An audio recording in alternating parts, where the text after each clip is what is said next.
اسلام کا جو بنیادی اخلاق ہے وہ حیا ہے. یہ بات ذہن میں رکھیں. ہر دین کی ایک پہچان ہے. حضور نے فرمایا اسلام کی بنیادی پہچان کیا ہے؟ حیا ہے. جب ہم نے اسلام کے دامن کو چھوڑ دیا ہے، یہ رسم حنا کے نام سے بدتمیزی یہ کس معاشرے سے ہم نے لی ہے؟ ہمارا تو رب یہ بھی گوارا نہیں کرتا کہ ہفتے کے دن کی تعظیم ہو اور اونٹ کا گوشت ایک بندہ ترک کرے یہودیت کی رسم سمجھ کے. اسلام سے ٹکراتا نہیں ہے، پھر بھی جو ہے وہ اسلام اس کو گوارا نہیں کرتا. اور کیا بہوؤں بیٹیوں کا تماشا لگایا، اور نیم برہنہ بیٹیاں لوگوں کی شہوانی نگاہوں کے سامنے ہیں، اور باپ بھی کھڑا ہے اور بیٹا بھی کھڑا ہے. نہ باپ کی آنکھوں میں حیا ہے، نہ بیٹے کی نظروں میں حیا ہے، نہ بھائیوں میں غیرت ہے. اور کہتے ہو اللہ کی رحمتیں ہمارے اوپر نازل ہوں. یہ تو شکر کرو پتھر نہیں برستے محمد عربی کے قدموں کا صدقہ. اگر ان کی رحمت نہ ہو درمیان میں ابھی آگ لگ جائے دونوں جہاں میں. یہ تو ان کی رحمت ہے کہ پتھر نہیں برستے. پچھلی قوموں نے ایک ایک جرم کیا، کسی کے اوپر پتھر برسے، کسی کے اوپر خون برسا، کسی کے اوپر ایسا زلزلہ آیا کہ نیچے والی جگہ اوپر اور اوپر والی بستیاں نیچے. لیکن اس امت پر ایسا نہیں ہوگا.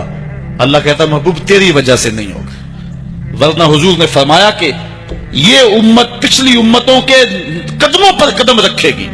یہاں تک حضور نے فرمایا کہ اگر کسی شخص نے اپنی ماں کے ساتھ بھی زیادتی کیا تو یہ وہ بھی کریں گے. اور دیکھ رہے ہیں کیا کچھ نہیں ہوا. قبروں سے مردے اکھاڑ کر کے ان کی بے حرمتی نہیں کی جا رہی. کبھی ایسا بھی ہوا تھا؟ کیا کچھ نہیں ہو رہا. تم کہتے ہو کہ ہمارے اوپر اللہ کی رحمتیں نہیں اترتی. میں کہتا ہوں شکر کرو پتھر نازل نہیں ہوتے. اور یہ صدقہ ہے محبوب کی کالی کملی کا. اور اللہ نے فرمایا ما کان اللہ لیعذبہم وانت فیہم، محبوب تیری وجہ سے میں عذاب نہیں اتارا ورنہ پیس کے رکھ. تو ہم اپنے آپ کو دیکھیں، اپنے کردار کو دیکھیں، اپنے حوال کو دیکھیں. سر سے لے کر پاؤں تک ہم اسلام میں آ جائیں. چھوڑیں آدھا تیتر آدھا بٹیر. جہاں جی چاہا اسلام کے دامن میں آگے، اور جہاں جی چاہا ادھر چلے جائیں. مسجد میں بھی چندہ دیا اور ہوٹل میں بھی شراب پی. رب بھی خوش رہے، شیطان بھی راضی رہے. ایسا نہیں ہوگا. رب کہتے نہیں کہ میرے ہو تو پھر میرے ہی ہو.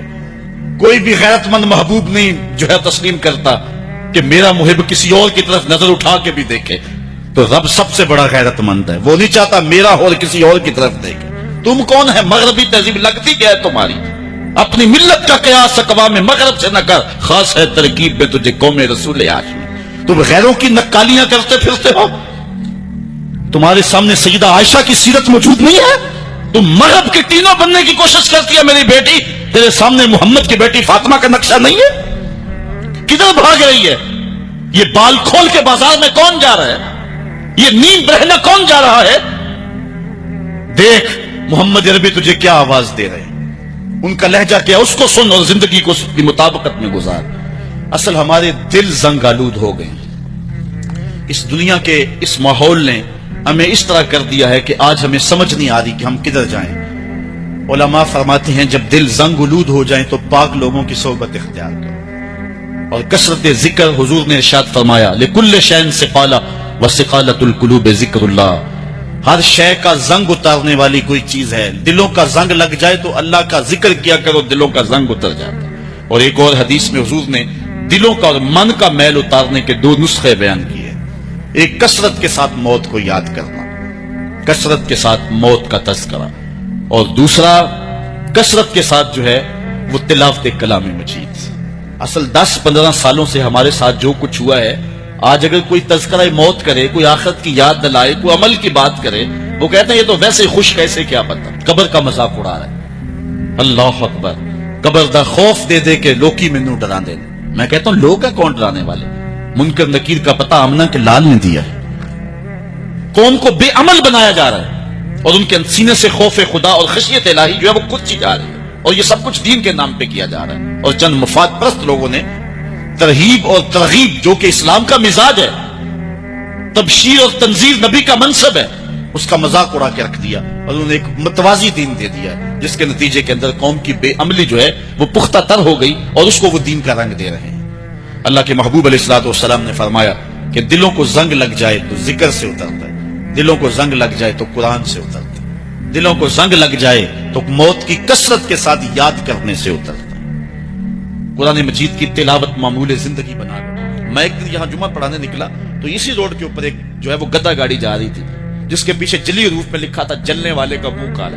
میں سر پکڑ کے بیٹھ گیا. میرا معاشرہ اتنا نیچا ہے، اتنا گندا ہو گیا ہے. اور اتنا جو ہے وہ چھوٹا ہو گیا کہ اس مزدور سے بھی جلنے والے اس معاشرے میں موجود ہیں۔ اگر باہر کوئی گرمیوں میں واٹر کولر نصب کرے تو وہاں گلاس کے ساتھ زنجیریں کیوں باندھتا ہے؟ کبھی اس آئینے میں اپنے آپ کو دیکھا ہم نے؟ ہم کہاں گرے ہوئے ہیں؟ ہماری گراوٹ کا کیا عالم ہے؟ جب میں کہتا ہوں الہی میرے احوال دے، حکم ہوتا ہے اپنا نامہ اعمال دے۔ آج ہمارے اوپر جو ظلم جبر مسلط ہے، ہر طرح سے ہم جن مشکلات میں ہیں، کبھی ہم نے خود دیکھا کہ ہمارے ساتھ یہ ہو رہا ہے؟ کیا ہمارے ساتھ یہ واقعہ ہونا چاہیے اس لیے ہمارے ساتھ ہو رہا ہے؟ اللہ تعالیٰ کسی کے ساتھ ناانصافی نہیں کرتا، یہ اللہ تعالیٰ جل شانہ منصف ہے۔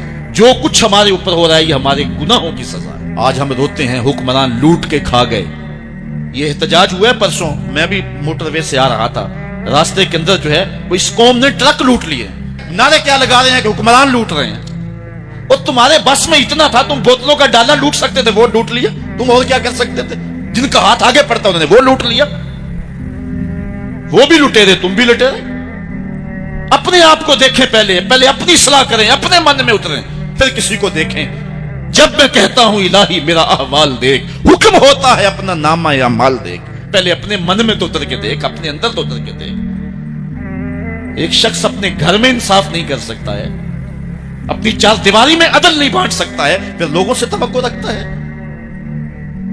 ہم نے دیکھنا ہے کہ ہم کس جگہ پہ کھڑے ہیں، اپنے آپ کو دیکھنا ہے، پھر حالات خود بخود سنورتے چلے جائیں گے۔ ایک روایت کے لفظ ہے اعمالکم امالکم، تمہارے اعمال ہی تمہارے حکمران ہیں۔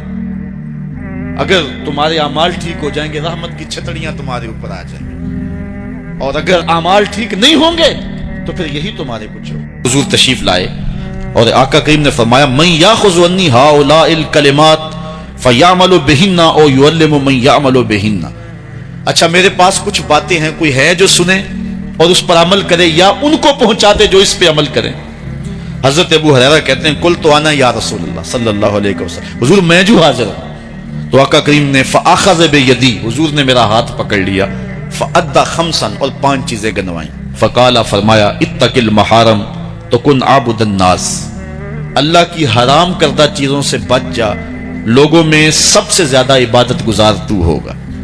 ایک بندہ 100 نفل بھی پڑھتا ہے اور نظر بھی بھٹکتی رہتی ہے، خیال بھی بہکتے رہتے ہیں، نہیں، نیکی کرنے سے زیادہ ہم گناہ سے بچنا ہے۔ اس فلسفے کو حضور نے 2 لفظوں میں بیان فرمایا، نیکی کرنے سے، جس طرح ہمارے حکامہ کہتے ہیں علاج سے بہتر پرہیز ہے، جو پرہیز ہے وہ علاج سے بہتر ہے، تو حضور نے فرمایا اتق المحارم تکن عابد الناس، اللہ کی حرام کردہ چیزوں سے بچ جا، لوگوں میں سب سے زیادہ عبادت گزار تو ہی ہوگا۔ دوسری بات وَرْضَ بِمَا قَسَمَ اللَّهُ لَكَ تَكُنْ أَغْنَى النَّاسِ، اللہ کی تقسیم پہ راضی ہو جا، سب سے بڑا غنی تو ہی ہوگا۔ اللہ کی تقسیم پہ بندہ نہیں راضی ہوگا تو کیا ہوگا؟ واصف علی واصف نے لکھا تھا کہ غم کسے کہتے ہیں؟ اس نے کہا اپنی مرضی اللہ کی مرضی میں فرق کا نام غم ہے۔ اللہ کہتا ہے میں بارش ڈالوں، بندہ کہتا ہے نہ آئے، ہوگا کیا؟ جو اللہ چاہے گا۔ پھر بارش آ گئی تو بندہ دکھی ہو گیا کہ نہ ہو گیا، تو جے کہے بندہ کہ مالک جے تو میرے دکھ وچ راضی تو میں سکھ نو چلے ڈاواں، تو اس بارش میں مزہ لے گا کہ نہیں لے گا؟ میاں صاحب فرماتے ہیں دکھ ہمیشہ تے سکھ کتائیں تے دکھاں تو سکھ وارے، دکھ قبول محمد بخشا راضی رہن پہ آئے۔ تو غم کیا ہے؟ اپنی مرضی اور اللہ کی مرضی میں فرق کا نام، اور جب اپنی مرضی کو اللہ کی مرضی میں فنا کر دیا جائے تو پھر غم نہیں رہتا۔ اسی لیے جو اللہ والے ہوتے ہیں لا خوف علیہم ولا ہم یحزنون، انہیں کوئی ٹینشن ہوتی نہیں ہے۔ ٹینشن تو ہو کہ مزاج کے خلاف بات ہو، تو جو رب چاہتا ہے یہ اس پہ راضی ہوتے ہیں، پھر جو ہوتا ہے یہ کہتے ہیں تیری تقدیر پہ ہم راضی ہیں۔ تو فرمایا حضور نے کہ اللہ کی تقسیم پہ راضی ہو جا تو تکن اغنى الناس، لوگوں میں سب سے بڑا غنی تو ہی ہوگا۔ فقالا، پھر تیسری بات حضور نے فرمائی وَأَحْسِنْ إِلَىٰ جَارِكَ تَكُنْ مُؤْمِنًا، اپنے ہمسائے کے ساتھ اچھا سلوک کر، مومن ہوگا۔ ایمان یہ ہے، ہم نے تو روایات میں پڑھا ہے کہ ہمسایہ بھوکا سو جائے تو 40 دن نماز قبول نہیں ہوتی۔ ہمسائیگی کا خیال رکھو۔ آج تو خیر امیروں نے اپنی بستیاں الگ کر لی نا، امیر الگ بستیوں میں، غریب الگ بستیوں میں۔ پہلے گلی میں ایک امیر رہتا تھا، 10 غریب رہتے تھے، اس 10 غریبوں کا اس امیر کو خیال رہتا تھا، اسے پتا تھا کس گھر میں چولہا نہیں جلا، کس کی بیٹی جوان ہو رہی ہے، کس کو کیا مسئلہ ہے، کس کے گھر میں بیماری ہے اور علاج میں نے کروانا ہے۔ ہم نے کہا ہم رہیں گے عالی نسب بستیوں میں، تمہاری کچی گلیوں میں تمہارے بد تہذیب بچے ہمارے بچوں کو خراب کرتے ہیں، یہاں صحت بگڑتی ہے، یہاں جو ہے وہ مچھر اور ملیریا بہت سارا ہے۔ رب نے کہا پھر ڈینگی تمہارے پاس بھی بھیجوں گا، اور وہ صاف پانیوں میں ہی ہوتا ہے۔ آج ہم نے بستیاں الگ الگ کر لی ہیں، جبکہ ہمیں خیال دیا گیا کہ غریب لوگوں کا خیال رکھو اور غریب لوگوں کا لحاظ رکھو۔ وَأَحِبَّ لِلنَّاسِ مَا تُحِبُّ لِنَفْسِكَ تُكُنْ مُسْلِمًا، کہا جو اپنے لیے پسند کرتے ہو اپنے مومن بھائی کے لیے پسند کرو، تم مسلمان بن جاؤ گے۔ یہ ہے اسلام کا رنگ جو تمہارے اوپر چڑھے گا۔ مجھے اپنے والد گرامی کی ایک بات یاد آئی، آپ فرمایا کرتے تھے جس شخص سے پیار ہو جائے نا، اس کی آخرت کے لیے سوچا کرو کہ اس کی آخرت ٹھیک ہو جائے، اس کے لیے محنت کرو، کوشش کرو جو تم کر سکتے ہو کہ اس کی آخرت ٹھیک ہو جائے۔ اللہ اکبر۔ اور آخری بات جو حضور نے فرمائی، وَلَا تُكْثِرِ الضِّحْكَ فَإِنَّ كَثْرَةَ الضِّحْكِ تُمِيتُ الْقَلْبَ، اے ابو ہریرہ زیادہ ہنسا نہ کرو، زیادہ ہنسنا دل کو مردہ کر دیتا، دل مردہ ہو جاتا ہے ہنسنے سے، بلکہ فرمایا گیا کہ فَلْيَضْحَكُوا قَلِيلًا وَلْيَبْكُوا كَثِيرًا، تمہارا رب کہتا ہے تھوڑے ہنسا کرو زیادہ رویا کرو۔ رونا دل کا میل اتارتا ہے، باطن کے اجاڑ پن کو دور کرتا ہے، من میں خشیت الہی کے پھول کھلاتا ہے۔ اور حدیث میں آتا ہے وہ آنکھ خوف خدا کی وجہ سے روئی اور ایک بال کی جڑ بھی بھیگ گئی، کل قیامت کے دن وہ بال جہنم میں نہیں جانے دے گا۔ عرض کرے گا مالک یا اسے جنت دے دے یا مجھے نکال لے، تو رب بال تو نہیں نکالے گا، اللہ تعالیٰ اس شخص کو جنت عطا فرمائے گا۔ لا خیر فی عین لا تبکی من خشیت اللہ، امام ابو نعیم نے لکھا حلیہ میں، اس آنکھ میں بھلائی کوئی نہیں ہے جو خوف خدا میں روتی نہیں۔ رونے کا مزاج بناؤ، طبیعت کے اندر نرمی پیدا کرو۔ اگر طبیعت سخت ہے، بعض لوگ تباً سخت ہوتے ہیں، تو روزانہ شام کے وقت قبرستان میں جا کر کے کچھ وقت گزار کے آیا کرو، اپنی طبع میں نرمی پیدا کرو، طبیعت میں سادگی پیدا کرو، اپنے زندگی کے معاملات کو زیادہ نہ پھیلاؤ کہ جو حساب دینا مشکل ہو جائے۔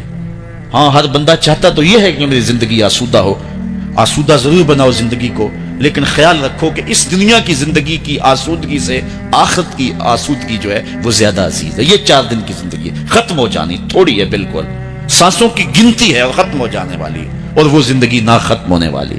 اس لیے خندق کھودتے صحابہ پر جب حضور کو پیار آیا تو دعا کیا دی، اے اللہ میرے انصار کو بھی بخش دے، میرے مہاجروں کو بھی بخش دے، کیونکہ زندگی تو آخرت کی زندگی ہے، ان کی آخرت کی زندگی کے لیے خاص طور پہ دعا مانگی۔ اس لیے اپنی آخرت کی زندگی کے بارے ترجیحاً ہم سوچیں اور اپنی زندگی کو بہتری کی طرف لے جائیں۔ 5 گانہ نماز شعار زندگی بنا لیں، زندگی جاتی ہے تو جائے لیکن نماز نہ جانے پائے۔ یہودیوں کا سیاسی تغلب تھا مدینے میں، اور مذہبی اجارہ دار بھی وہی تھے۔ جب انہیں اپنی حکومت ڈولتی ہوئی نظر آئی تو انہوں نے عبداللہ ابن سلام جو کہ پڑھا لکھا شخص تھا اس کو تیار کیا کہ تم جاؤ اور جا کے اس نبی سے جو ادعائے نبوت رکھتا ہے اس سے گفتگو کرو۔ تیکھے تیکھے سوال تیار کیے کہ یہ پوچھوں گا، اس کا جواب ملا تو اس پہ یہ اعتراض لگاؤں گا، اس پر جواب ملا تو اس پر یہ سوال اٹھاؤں گا۔ ایک روایت میں آتا ہے پورے 100 سوال خانہ ذہن میں ترتیب دیے، اور اتنے سوالوں کی گٹھڑی باندھ کر حضور کی خدمت میں حاضر ہوئے۔ لیکن تقدیر مسکرا کے کچھ اور کہہ رہی تھی۔ سودا لینے کے لیے بازار گئے، ہاتھ اس کے بکے جس کے خریدار گئے۔ عبداللہ ابن سلام یہودیوں کا عالم پیچھے آ کے بیٹھ گیا۔ آقا کریم گفتگو فرماتے رہے۔ گفتگو کا عنوان کیا تھا؟ صلہ رحمی۔ جو تجھ سے تعلق توڑے تو اس سے جوڑ، جو تجھے محروم رکھے تو اس کی جھولیاں بھر دے۔ ہم تو کہتے ہیں اگر کوئی 1 قدم پیچھے ہٹے گا ہم 10 ہٹیں گے، یہ تو ہمارا مزاج ہے، لیکن میرے رسول نے یہ نہیں کہا۔ کہا کوئی 1 قدم ہٹے نہ ہٹنے دینا اسے۔ میاں کہاں بھاگے گا، تجھے بھی جیت لیں گے ایک دن محبت کے زور پہ۔